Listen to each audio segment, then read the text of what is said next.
ओम शांति। आज 14 सितंबर 2024 का मुरली चिंतन है।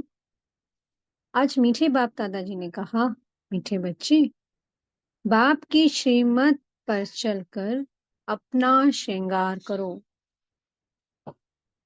पर चिंतन से अपना श्रृंगार मत बिगाड़ो, टाइम वेस्ट ना करो। आज बाबा ने हमें समझाया कि बच्चे अपना हमें श्रृंगार करना। तो पहले सोचो कि हमारा श्रृंगार बिगड़ा कैसे। जब हम रावण के राज्य में आए, हमारे अंदर देभान आ गया। देभान आने से काम, क्रोध, लोभ, मोह, अहंकार, सब विकार आ गए।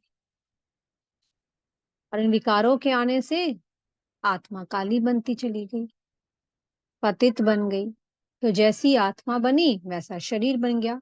आज देखो सब अपने शरीर की हालत। अब आत्मा का तो कोई समझते हैं कि हाँ भी हमें पता नहीं पड़ता, आत्मा दिखाई नहीं देती, लेकिन मन की स्थिति क्या है हमारी, हमारी बुद्धि कितना काम करती है, हमारे संस्कार कैसे हैं, ये दिखाती है कि हमारी आत्मा कैसी है। क्योंकि मन, बुद्धि, संस्कार आत्मा में ही है। आत्मा ही इनके द्वारा कर्म कराती है, कर्म कर रही है आत्मा। तो जैसी आत्मा बनी वैसा शरीर बन गया। हम खुद भी दुख लेने लग गए और दूसरों को दुख देने लग गए। बुद्धि हमारी कितनी शुद्ध थी, साफ थी, और अब देखो पत्थर बुद्धि बन गई। बाबा कहते हैं पत्थर बुद्धि हो गई। और संस्कार देखो कांटे मिसल बन गए।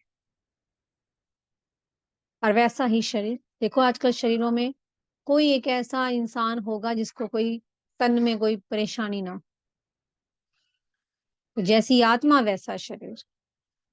तो बाबा कहते हैं अब तुम आ गए हो उस पतित दुनिया से बाहर निकल के। अब हम आ गए हैं संगम युग पर, और हम बन गए हैं भगवान के, और अब हम बन गए हैं भगवान के डायरेक्ट बच्चे।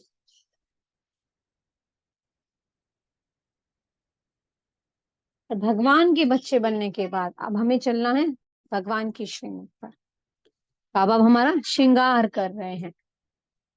जो हमारा श्रृंगार बिगड़ गया 2500 से, उस श्रृंगार को इस संगम युग के थोड़े से ही समय में, जो भी हम पे बोझा चढ़ा, जो भी कट चढ़ गई, सबको भस्म करा देते हैं। और हमारा ऐसा सुंदर श्रृंगार करते हैं कि आज भी हमारे जड़ चित्रों को इतना पूजा जा रहा है। तो श्रृंगार होगा कैसे? मन, मना, भव की चाबी दी है बाबा ने। चलते फिरते, उठते बैठते, काम काज करते, सिर्फ एक मुझे याद करो। कैसे? आत्मा समझकर। बाबा ने यहां तक छुट्टी दे दी, भल बाहर जाओ, घूमो फिरो, खाओ पियो, काम धंधा करो, बस एक बुद्धि किस में रहे? मुझ में रहे। माँ में कम याद करो, सब कुछ भूल जाओ जो अभी तक कुछ भी पढ़ा, भक्ति में जो भी कुछ पढ़ा, जो भी कुछ सुनते आए, नीचे ही गिरते आए ना भक्ति की काली रात में। अब बाबा ने कहा, अब उस काली रात से आप बाहर आ गए हो। अब हम कहाँ जा रहे हैं? सोजरे में जा रहे हैं। तो हमें अब उस एक मन मना भव के मंत्र से अपना ऐसा श्रृंगार करना है और बाबा से कराना है कि हम लक्ष्मी नारायण जैसा फिर हमारा श्रृंगार होगा। देखो खुद की पिक्चर बनाओ बुद्धि में कि लक्ष्मी नारायण का कैसा श्रृंगार है। रतन जड़ित हीरों का ताज, और उसके ऊपर भी पवित्रता का ताज, अथाह सुख वैभव, पूरे विश्व के महाराजा महारानी है। इतना ऊंचा पद पाया है उन्होंने। तो कैसे पाया उन्होंने ये पद? क्योंकि उन्होंने उसकी श्रीमत पर चले, अपना बाबा से बहुत अच्छा श्रृंगार कराया, एक की याद में रहे। अपनी भी ऐसी पिक्चर बनाओ, अपनी भी फोटो तैयार कर लो ऐसे कि हाँ मुझे भी वही पद पाना है। कल की मुरली में बाबा ने बहुत अच्छे से समझाया था कि अगर ऊंचा पद पाना है तो सजाई नहीं खानी है, मोचरा नहीं खाना है। अगर सजाएं खा ली तो फिर आपको कोई पद नहीं मिलने वाला, फिर वहां लक्ष्मी नारायण नहीं बनोगे आप, फिर उनके दास दासी बनना पड़ेगा। तो उसके लिए बाबा ने हमें क्या कहा है? मुझे एक को याद करो। पर चिंतन नहीं करना है कि कोई क्या कर रहा है, कोई क्या नहीं कर रहा है, अरे ये ऐसा क्यों नहीं कर रहा, इसका मैं वो कर दूं, ये क्यों नहीं कर रहा। बाहर से कथाएं सुन सुन कर आते हैं, जो अच्छा भला कोई पुरुषार्थ कर रहा है उसको सुना देते हैं, उसकी अवस्था भी डावाडोल कर देते हैं। बाबा ने कहा नहीं, अपना श्रृंगार करो और दूसरों का श्रृंगार भी कराओ। ऐसा नहीं कि जो श्रृंगार कर रहा है उसका ही बिगाड़ दो, खुद का तो तुम कुछ कर नहीं रहे हो, जो दूसरा कर रहा है उसका भी बिगाड़ दो। उसको भी परचिंतन की बातें सुना दो, झरमई झुगमई की बातें सुना दो, व्यर्थ का चिंतन सुना दो उन्हें कि आज बाहर की दुनिया में ऐसा हो रहा है, न्यूज में ये सब आ रहा है। तो इसलिए अटेंशन, बाबा ने कल भी मुरली में अटेंशन बहुत दिलाया, सिर्फ एक की याद रहनी चाहिए। आज भी बाबा ने पूरी मुरली में याद याद याद, याद से ही हमारा श्रृंगार होगा। याद से जो हमारे ऊपर 63 जन्मों का जो बोझा है वो भस्म होता चला जाएगा, और हमारी आत्मा पवित्र बनती जाएगी। तो जितनी आत्मा पवित्र बनेगी, तो जो हमारे अंदर गुण हैं, दैवीय गुण हैं, हमारे अंदर अनादि गुण है, वो इमर्ज होते जाएंगे, हमारी शक्तियां इमर्ज होती जाएंगी, फिर ऑटोमेटिकली वो शक्तियां कार्य करेंगी। तो इसलिए पवित्रता को धारण करना है, संपूर्ण पवित्रता ही ब्राह्मण जीवन की फाउंडेशन है।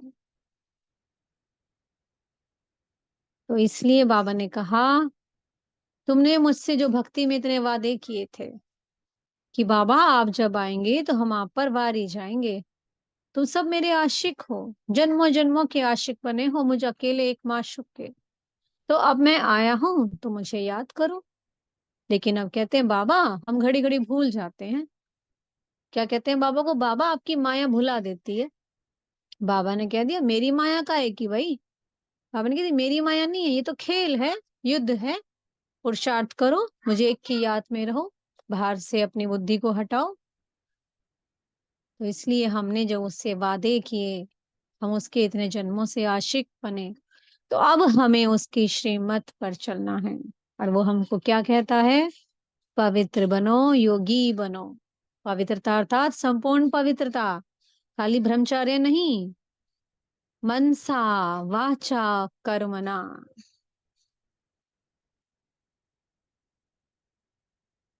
मन में सबके लिए शुभ भाव हो, वाणी में सबके लिए मिठास हो, सबके लिए दुआएं हो, हर कर्म हमारा श्रेष्ठ हो।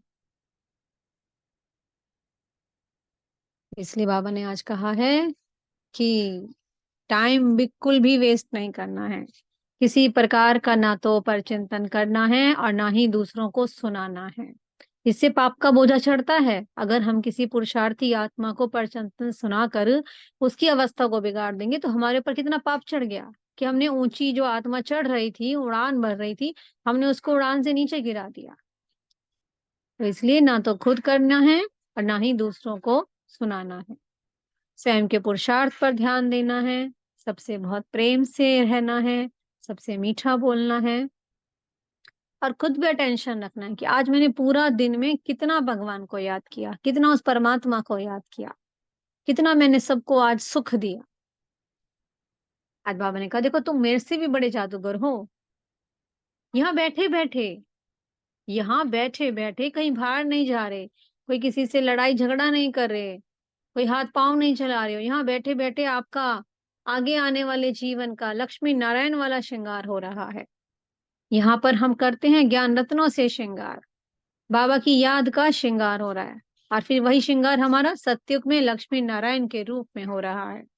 देखो अपनी पिक्चर को, ये पिक्चर बुद्धि से हटनी नहीं चाहिए कि मैं सत्युग की लक्ष्मी बनने जा रही हूँ, मैं सत्युग की महारानी हूँ, मैं नारायण हूँ। ऐसा नशा अपने ऊपर चढ़ा लेना चाहिए। बाबा ने हमें पूरा ज्ञान दे दिया, सृष्टि के आदि मध्य अंत का। ये बुद्धि में घूमता रहे कि देखो मैं क्या थी आदि में, मध्य में फिर मैंने कितना उसको पुकारा और अंत में मैं कैसी बन गई।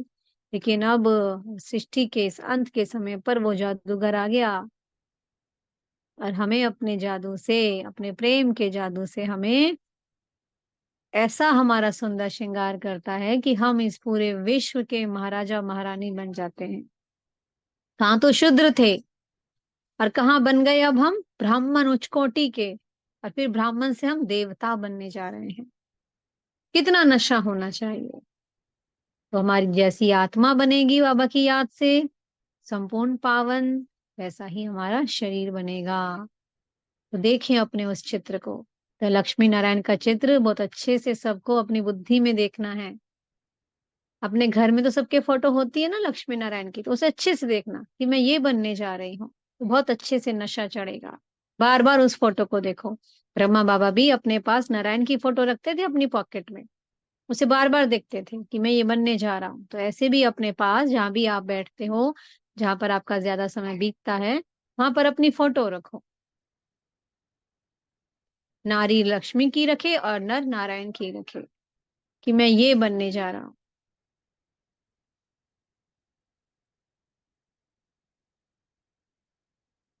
है ना कितनी बड़ी जादूगरी। ऐसी जादूगरी हो सकती है कि आज हम इतने ऊंचे बन गए और अब हम लक्ष्मी नारायण बनने जा रहे हैं। ऐसा सुंदर श्रृंगार। देखो उनको, आज भी उनके जड़ चित्रों की कितनी पूजा हो रही है, हीरे के हार चढ़ाए जाते हैं। खुद ब्रह्मा बाप ने लक्ष्मी नारायण के लिए हीरो का हार बनवाया था। और बड़े बड़े साहूकार लोग आज भी आप देखो बड़े बड़े मंदिरों में रत हीरो के हार चढ़ाते हैं, इतना सोना चढ़ाते हैं। तो वो कौन है? हम ही तो हैं, आप सब ही तो हो ना जिनका इतना श्रृंगार हो रहा है। तो इतना अपने ऊपर नशा चढ़ाना चाहिए। बाबा ने इसलिए कह दिया, अब मुझ एक माशुक को याद करो। अब सच्ची सच्ची आशिकी निभाने का समय अब आया है। आशिक तो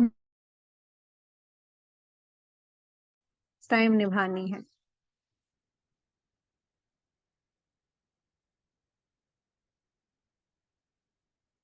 मीठे सदगुरु जी ने आज वरदान दिया है, व्यर्थ संकल्पों के कारण को जानकर उन्हें समाप्त करने वाले समाधान स्वरूप भवा। आज बाबा ने बताया व्यर्थ संकल्पों के दो कारण हैं, दो वजह हैं जिससे वेस्टेज आती है, अभिमान और अपमान। मेरे को कम मत क्यों मिला, मेरे को ऐसी छोटी सेवा क्यों दी गई, मेरे को बड़ी सेवा क्यों नहीं दी गई, मेरे को भी आगे रहना चाहिए, उनको ज्यादा पूछा जाता है मुझे नहीं पूछा जाता है।